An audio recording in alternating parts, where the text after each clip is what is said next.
go. Hi, my name's David Jackson. Thank you for watching this video. You're probably watching it because you brought my lures. If that's the case, thank you very much. Now, I'm talking to you about sliders today and how to fish with them and how to set up with them. This video will cover the whole setup and all 4 different ways of fishing with them. Now, first of all, it's important, these are fluorescent skirts and they need to be kept out of the sun when you're not using them. Otherwise they will fade. You'll notice something with this skirt, it has a curly tail and this creates real good movement in the water. I'm bringing out a new slider skirt with both a straight tail and a curly tail, and this is one of them, and they'll come available soon. You'll probably wonder why we have small hooks.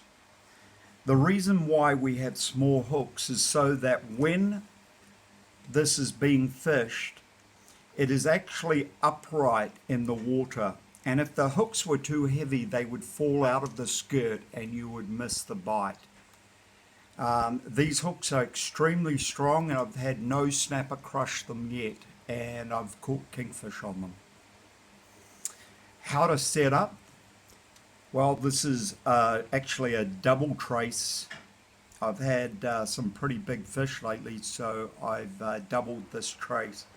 You put your trace through the slider and you open up the loop that is in the braid, and you just tie a uni knot to there. Now, the uni knot is a fantastic knot, and if you want to learn how to tie it, just put in uni knot into YouTube and it will show you how to tie it. I'm using a 3-meter rod that I also sell. I tested these rods and they are just perfect for sliders. They allow plenty of movement when you have it in a rod holder. It really bends nicely when you have very large fish on, and you can catch a 15-pound snap on this rod, no problem. How do I fish with them? There are 4 different ways I fish with them. First of all, I normally like to drift at around 1.5 to 2 k's an hour. If you're going faster than that, I'd advise putting a drogue out and get the biggest drogue you can. Don't listen to the shops that say, oh, this is for a 3-meter boat. They don't realize fishing, you need a real big drogue, slows you down so you cover the area but you cover it more slowly. Now, what I do is if I'm slowly moving to this direction, I will cast just like I would soft baiting with a 25 to a 35 gram head. I sell these, and you cast straight to where you're heading, allow it to sink. You're going to have to allow the line to come out, feed line out as it's sinking. The reason you want it to fall naturally. What it will do is the head will go down and the skirt will follow it like this. If you're holding it and letting it sink, then it will just go down straight like that and you won't get the movement you're looking for. So you want it to go down like that. Once it hits the bottom, strike, because it may not be the bottom, it might be a fish. Now this is the only time I suggest striking very aggressively is with this method, because the fish take it hard. Once it hits the bottom, lift the rod about 3 times up and wind down, and then lift the rod up again until you hit that round about 5 to 7 meters off the bottom. Then lower your rod and allow it to fall naturally again, so it goes down like this. Once it goes down, wait a second, then lift it back up towards you. At some point in time, it's going to arrive straight back at the boat, underneath the boat. In which case, because you've got a 3-meter rod, you can easily move it so and direct it so you can keep doing this behind the boat, lifting it up and then letting it go down. Once it's at a 45-degree angle, then slowly wind it all the way up. If the fish don't strike hard when you're slowly winding it. Allow them to take it. They will take it softly, but what will happen is they will take it, then with the wave action, the rod will move, or if you slowly wind, what happens, they take it and then their mouths go down like this and it hooks them. If you strike hard, you can pull it straight out of their mouths. Bring it up to the top of the boat and cast again. The second wave. Now all these ways are with a drogue out or drifting without a drogue, either or depending on the speed. I use a 121 gram head, which this isn't. It's a heavier head. I also sell them. I put it down so it hits the bottom, and I leave the bail open or the bait caster release. I leave that open, and I allow it to go about 50 meters behind the boat.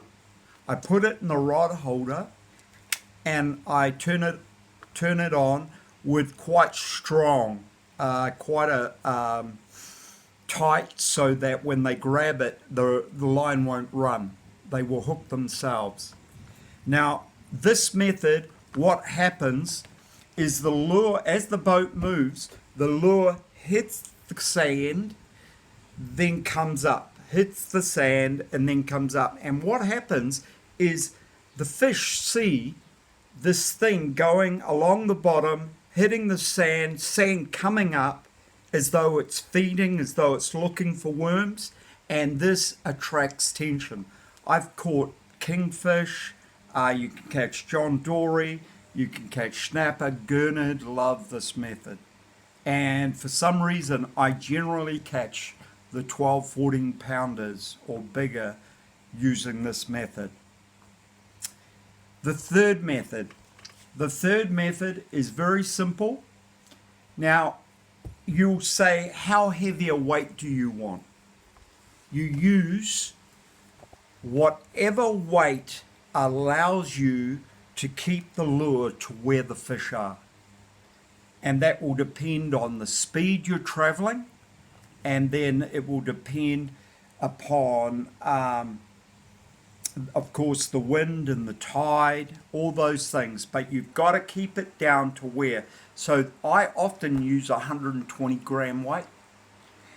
Sometimes I'll use 101 grams, sometimes I use a 71, but if I'm fishing in 30 meters and I'm traveling at 1 to 2 k's an hour, I'm going to be using 120 grams. Now I let that lure down, so what happens is the lure hits the bottom, I put it in the rod holder, and as the wave comes up, it comes off the bottom. And then as the wave goes down, the boat goes down, it touches the bottom. Then it comes up and touches the bottom. And once again, you just allow the fish to hook themselves. I have caught so many snapper this way. The last way is the way the Japanese fish with them. And they created this lure, so it is an important way.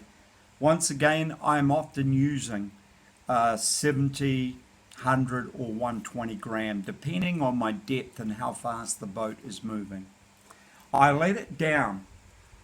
I let it hit the bottom, and then I slowly, really slowly move it up. Really slowly. Now, it doesn't look like that. In the current, it is actually looking more side on. like this. It's looking like that in the current. And this tail is spinning like that. Now, as you slowly wind it up, have a look at your fish finder where the fish are, bring it up to that level and hold it there. Now, you'll feel a slight tap, tap, tap, tap. Just wait.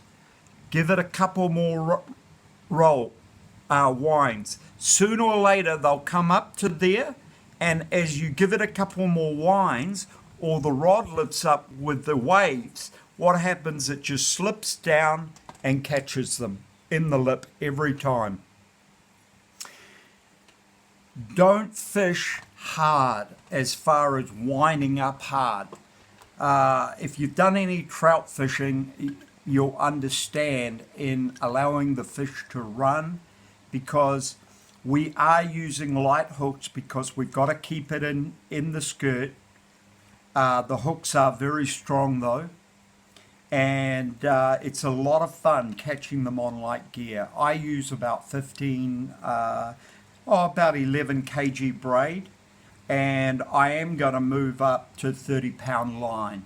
At the moment I'm using about 20-pound line, but I'm going to change that because I've been broken off lately by some real big fish. I don't fish with anything else. Unless I'm live baiting, this is all I have in the boat. And I catch every fish you can think of. If you're not getting bites, change the color. One day I was fishing with orange and I just got my limit so fast. The next day I go out, not a touch. And I'm sitting there wasting my time, and all of a sudden I think, come on Dave, change color.